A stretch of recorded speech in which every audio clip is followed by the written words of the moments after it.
Hello, it's me, Martin from Vigor. Today I've brought you the V5549-1. It's an extension set for our compact wheel bearing tool, the V4680. We have a few special items in here that I'd like to show you. The whole thing comes in this box, but we won't be needing it. We have various feet for our Traverse to press out bolted wheel bearings from the car. The special highlight two tools that allow us to separate two-part bolted wheel bearings. With one, we can pull off the hub, and with the other, we can pull the bearing out of the housing.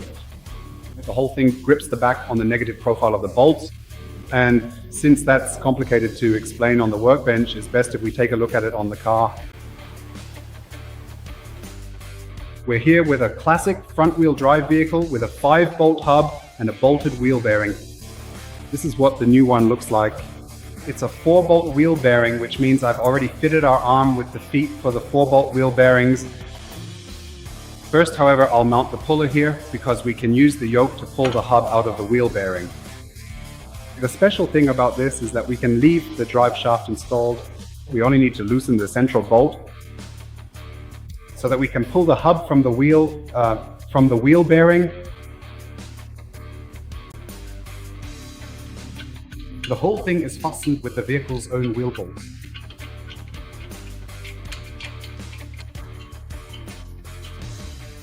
We'll tighten it all up.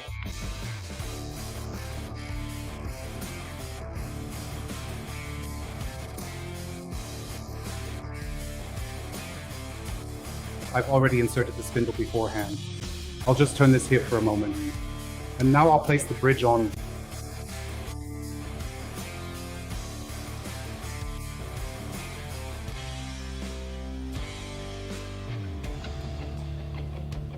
Let's check the fit.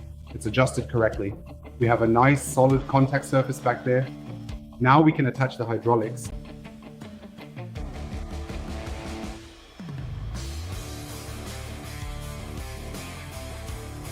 We'll now screw the cylinder onto the threaded spindle, which means we're using the pulling side of the cylinder.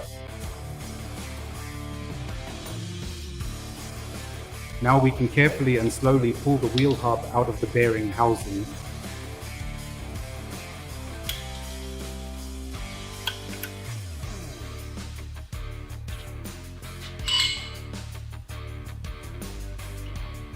The hydraulics are now fully connected and secured. Now, let's carefully proceed to pull the hub off together.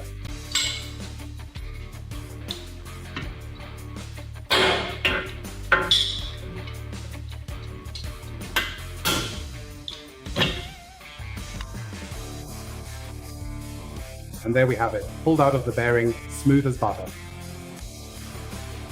Now we'll move on to the bolted wheel bearing. And we have another highlight for that too. But first we just need to loosen the bolts. We've unscrewed the bolts from the back. We can't put those aside just yet because we're still going to need them.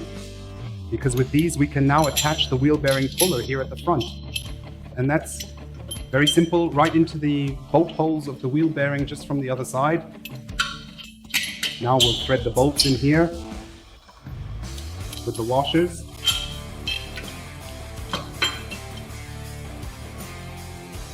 We still don't need to access it from the back. The drive shaft is still in place and it can stay there.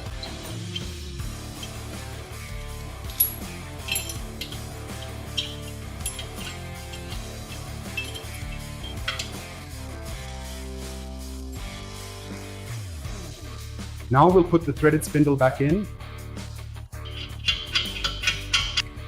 and hang the puller bridge back on.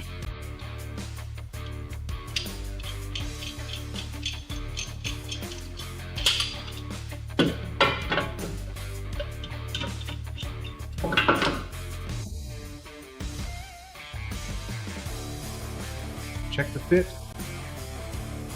Now I'll place my cylinder on here and thread it back onto the threaded spindle.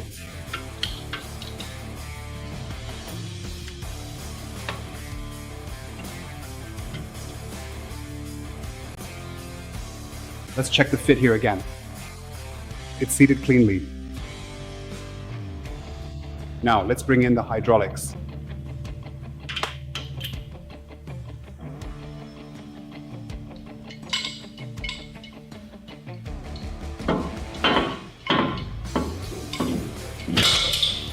There we go.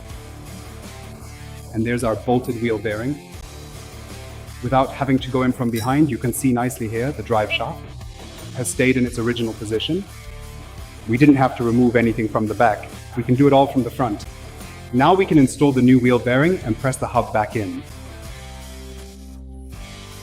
The wheel bearing is out. Now we just need to clean this up a little bit, and then we'll press the wheel hub into the new wheel bearing. And the whole assembly will then be bolted on again from the back. And then we're already done with the wheel bearing replacement.